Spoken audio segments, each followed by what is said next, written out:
Greetings. Thank you for being here for this meditation. Meditation is one of those things that we can always thank ourselves for doing. It's perhaps one of the best and most beneficial things that we can do for ourselves throughout our days. And if we ever tell ourselves that we're too busy to practice meditation, this is probably an indication that we most definitely should be practicing meditation, because this busyness is something that we've created ourselves and something that we can uncreate. I would like to review for many of you and introduce for some of you a Buddhist teaching that, like many Buddhist teachings, or perhaps all of them, can be studied and practiced at any depth. And this particular teaching that I'm referring to and that I will be speaking of and that we will be meditating on is called the Three Universal Truths.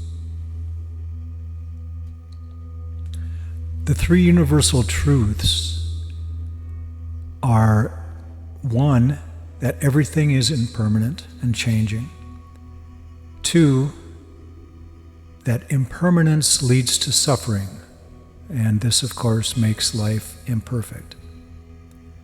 And the third universal truth is the self is not personal and unchanging. Now, these truths affect us personally in many different ways, and when we investigate our own suffering, our discomfort, and basically our stress, we'll see that the reasons as well as the solutions to our suffering is contained within the understanding of these three universal truths. We must first realize that impermanence is a fact. Without the acceptance of change, there will be suffering for us again and again. And this happens because of the consistency of impermanence and change. It's absolutely relentless and continuous. So to accept change means to understand that once we find something or perhaps someone that seemingly makes us happy, it will somehow change. And this kind of introduces the second universal truth, that impermanence leads to suffering.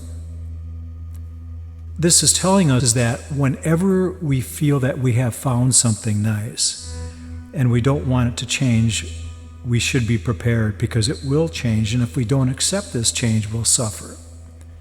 This is kind of a review of the first truth, but the first truth is really explaining that everything is constantly changing, so that we can't rely on something that provides us happiness in one moment and that it's going to do the same thing or produce the same feeling the next time that it's introduced to us or the next time that we come across it in our life.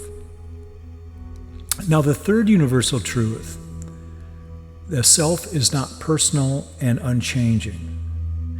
And this is important to understand because we can sometimes feel like we are solid, as if we're watching the world and receiving all of these worldly lessons from this place of stability, and that only the things out there are changing, and that we can somehow find comfort in the fact that we can notice the change and the impermanence of the world out there. And that in contrast to that we might feel solid and less changing perhaps.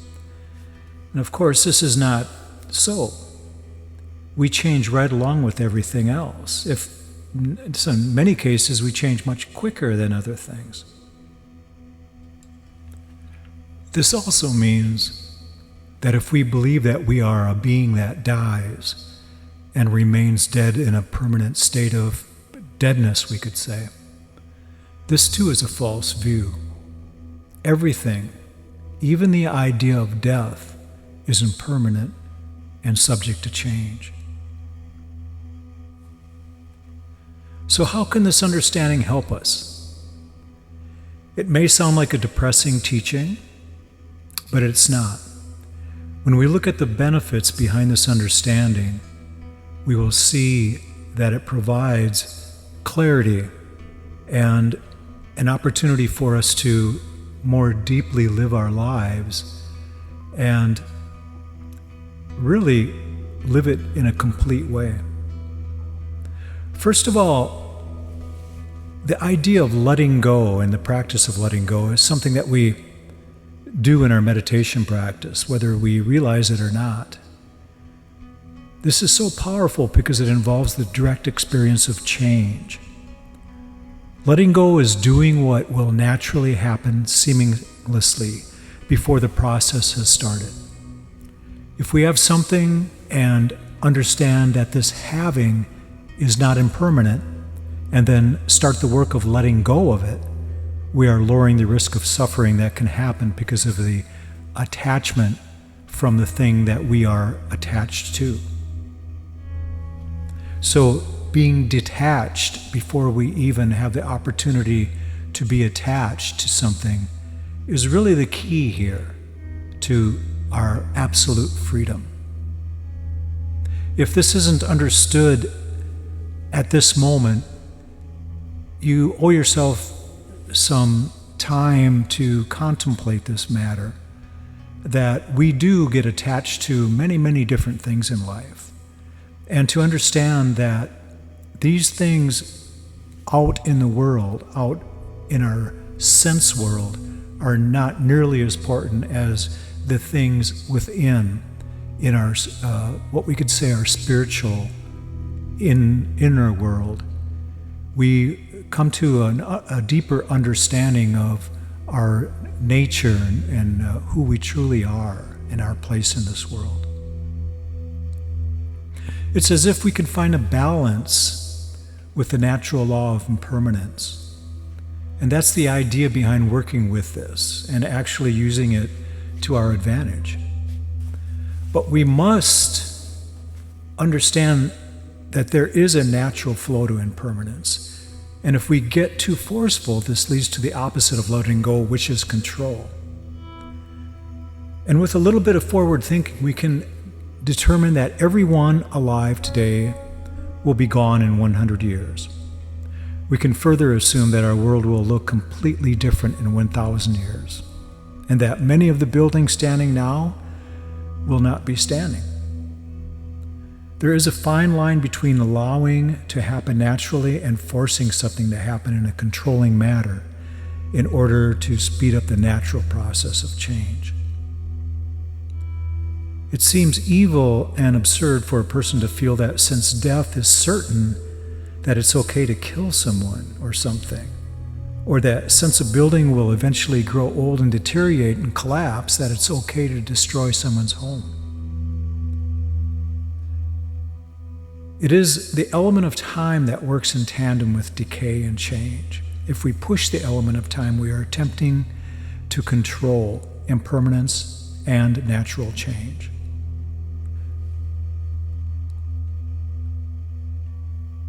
To feel as if we are in the flow is a very popular phrase, and one that is in line with what needs to be done in order to minimize the effects of change. To know that we are a product of change and to know that we can participate with change in a natural way is how we can live with and use impermanence to complement our lives. When people work in unison with time, we often call them smart or even lucky.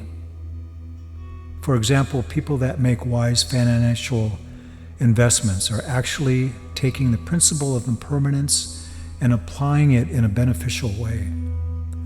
Although those that push and want things to be different from what they currently are fighting against the natural flow of change.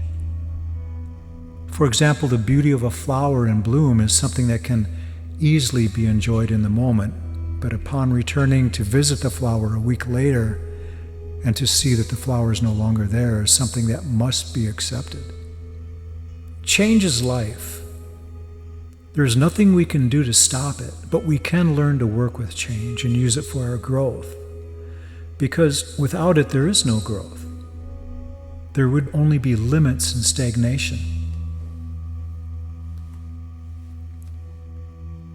We do have say in what direction we move along within this change and impermanence of life.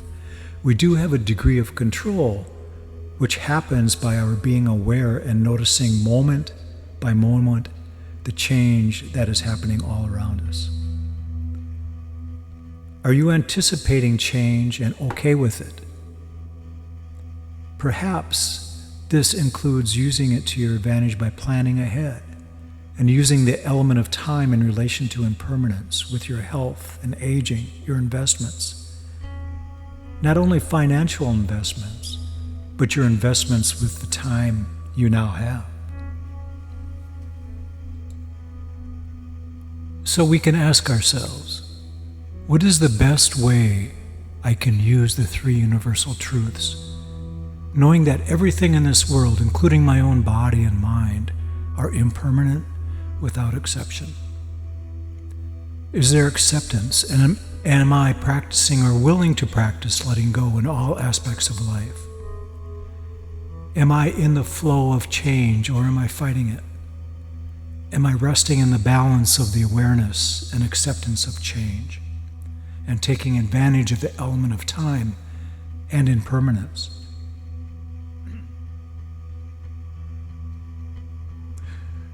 We can only anticipate how long we will be alive this time around. What is it that impermanence can teach you? I ask you to make yourself comfortable for this meditation. This will be approximately a 20-minute meditation. Please find your comfortable chair or cushion, keeping the back straight, and gently close the eyes.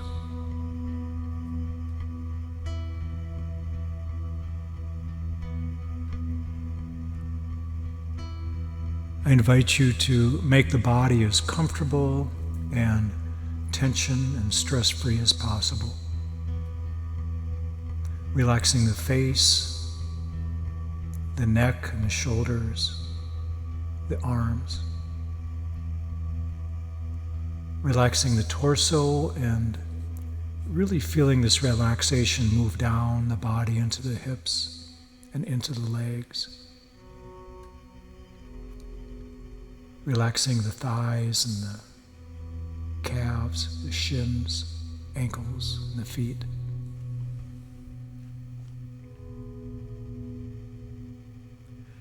Now, with each exhalation of the breath, imagine that you're passing a ring or a hula hoop of calm, stress-free relaxation over the body with each exhalation. With each exhalation of the breath, we're relaxing the entire body from the top of the head all the way down to the toes, again and again as we exhale. Breathing in energy and exhaling relaxation.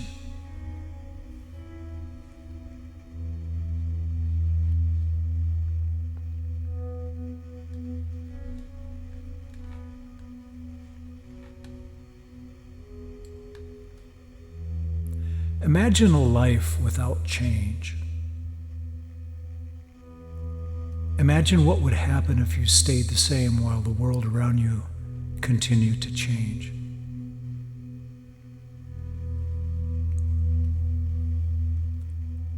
Imagine if you had no growth, physically or mentally.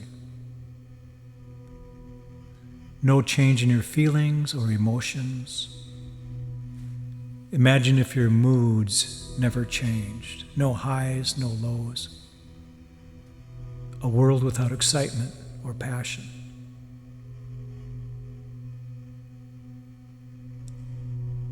Imagine a world without change. A world where time stood still for you and for everything in your world. No seasons, no winter, spring, summer, or fall. No 24-hour clock. No day and night. No light and dark. very hard to imagine. Yet we take change for granted. It is so much a part of our world that we barely recognize that it's happening.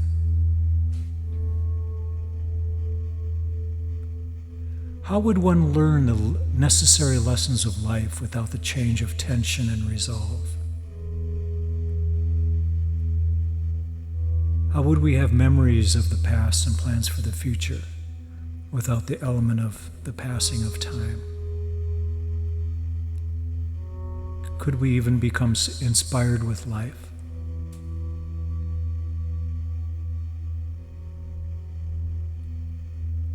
Without any type of change and impermanence, there would be no need for any actions to make any changes in life. There would be no response to impermanence, such as gain and loss, pleasure or pain, past or future. Without change, there would not be karma, the result of our actions. And without actions and their results, there would be no life.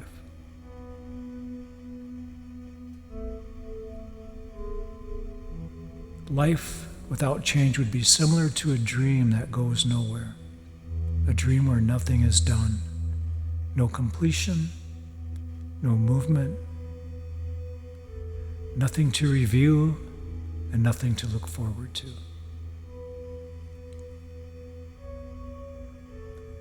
The contrast of change or impermanence is also necessary for one to experience the present moment. The present moment is the only moment in time that is truly experienced outside of mind-made time. The construct of time is created by the mind alone, but it's also a valuable part of our lives.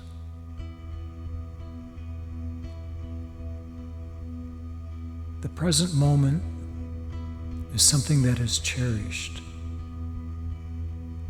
especially when we're in meditation. To find presence now is to be okay with what is. To be okay with this moment and not asking or needing anything to be different from what it currently is. This is presence. Presence is also realizing your aliveness now, even in the midst of an impermanent and changing world. This also means realizing the law of change. What does knowing that our world is unstable and impermanent, even in our moments of presence, teach us? It teaches us that even at this moment, everything is in constant change. That we can acknowledge impermanence and accept its teachings, and that accepting impermanence is accepting life. And to accept life is to be able to rest in the present moment with the understanding that the outer world, the world of our senses, is but one part of our growth, while our inner world, the world of aware, still presence, is our true nature and remains unchanging. The Buddha taught that suffering can stop for us when we stop being reborn into this samsaric world, the world of our senses. He said nirvana is an unchanging condition that everyone can and will experience at some point in their spiritual journey. This is not a personal or individual journey, but a karmic one that arrives at a completion and an expansion of consciousness far beyond our current understanding. This is our awakening. This is full enlightenment. This is the one thing that the Buddha said was permanent.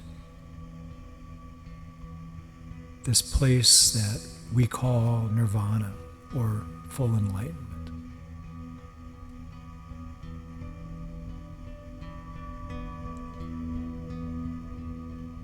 Please sit and contemplate these words for as long as time provides.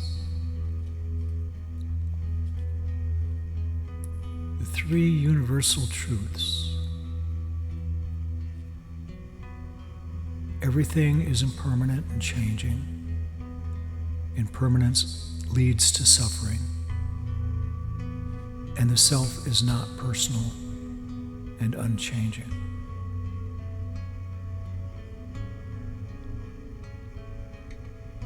The Buddha taught that one aspect of meditation is contemplation, and he encouraged us to contemplate his teachings, which were his insights, and the same insights that we will have as we progress along our spiritual journey.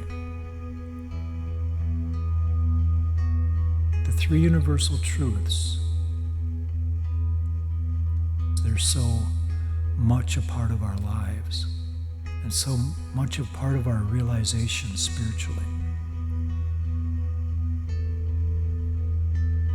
Something that we will all recognize and all come to understand.